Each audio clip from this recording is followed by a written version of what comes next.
Welcome to another Anatomy Whiteboard walkthrough. This time we are briefly reviewing the foregut organs that are supplied by the celiac trunk to set us up to learn the specific branches. You can always skip this review and get straight to the specifics, and I've linked that here above.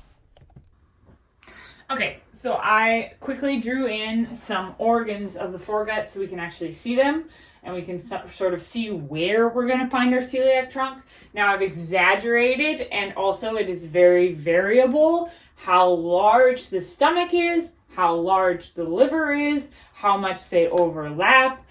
It's going to depend on every individual. So I drew the stomach strategically more to the left, even though most of the time it's going to actually cover up this space a little bit more.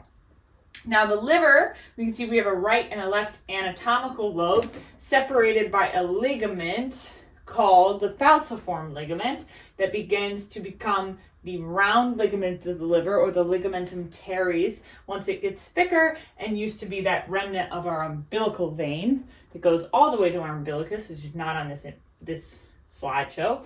So what we can see is our gallbladder next to our liver. It's hard to see that label I drew, but it is kind of tucked up underneath the liver, and so we can see part of it here. We can see the stomach, the esophagus, coming through the esophageal hiatus and the diaphragm. Then we can see the stomach becoming the duodenum, which is our first portion of our small intestines. And the duodenum wraps around like a C shape around this pancreas. And the pancreas I drew going underneath the stomach, and then the tail of the pancreas can be found over here by the spleen, which is this organ that is partially covered by the fundus of the stomach.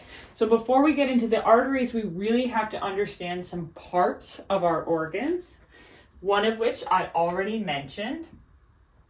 This sort of bulbous portion at the superior aspect of the stomach is called the fundus.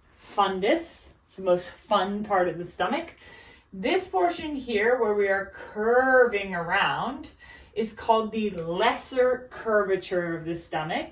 So this is the lesser curvature of our stomach, which makes this curvature the greater curvature of the stomach. So the greater curvature of the stomach. Now those curvatures of the stomach are very important to us for anatomy because of two ligaments, also known as omentum. We have two omenti or omentums that exist in this area. And when you're dissecting, what we're really trying to get to is a little area in between the lesser curvature of the stomach and the liver. Now, sometimes the liver lobe covers this entire area, and you actually have to cut off a part of the left lobe in order to see anything that's coming off the aorta, because it's rather deep in this area. So there's a ligament, also known as an omentum, that exists between the duodenum, the lesser curvature of the stomach, and the liver. So what do I mean by that? I mean there is what's called the lesser omentum between the liver and the duodenum, and the liver and the lesser curvature.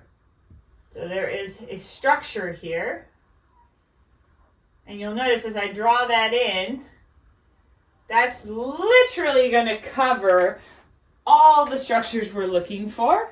So this thing, which I'm going to shade in now, is known as the lesser omentum. And the lesser omentum is technically, if we get real technical, made up of two ligaments. So the lesser omentum is made up of two ligaments. And here's how we figure out where those ligaments are. And from this moment on, we are going to try and remember that the liver is also known as the hepatis. Think hepatitis. That's where hepatitis come from. Hepatis means liver. And stomach, I want us to now refer to as gastric, like gastric juices. So we have the hepatis and the gastric and the duodenum.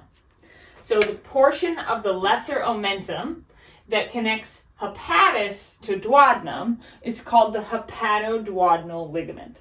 It's just one part of the lesser omentum. The portion of the lesser omentum that connects hepatis to gastric stomach is called the hepatogastric ligament. So it's not like the ligaments you learned about in the limbs. This is, instead of connecting bone to bone, which is what a ligament typically does, this is connecting organ to organ. That's how I want you to think about it. So organ to organ, hepatoduodenal, hepatogastric ligament, which are just parts of the lesser omentum. And the lesser omentum is covering our celiac trunk branches. So if you're dissecting, you must remove and get rid of that ligament, the two ligaments, the lesser omentum as a whole, so that you can see things like the portal triad and the branches of your abdominal aorta and the branches of your celiac trunk. Okay, so that's lesser omentum. If there's a lesser omentum, you can almost guarantee there's also a greater omentum. Now, the greater omentum involves an organ I did not put in here, and I'm not going to because it would obstruct everything, but I will explain. So if the lesser omentum came off the lesser curvature of the stomach, you can almost guess that the greater omentum will come off the greater curvature of the stomach, and it does. So our greater omentum comes off and is much larger than the lesser omentum, comes off this greater curvature of the stomach. Now, I'm not going to shade in the whole thing, but I'll shade in most of it. I just don't want to disrupt all my organs. This is our greater omentum. Now, the only thing that I can't show you in this picture is that the greater omentum also attaches to the transverse colon. So this is our setup so that we can talk about the celiac trunk first and all of its branches, because we need to know the celiac trunk in relation to these four gut organs. Thanks for watching. Don't forget to like, share, and subscribe. Join us in the next video where we discuss the specific branches of the celiac trunk. Bye for now.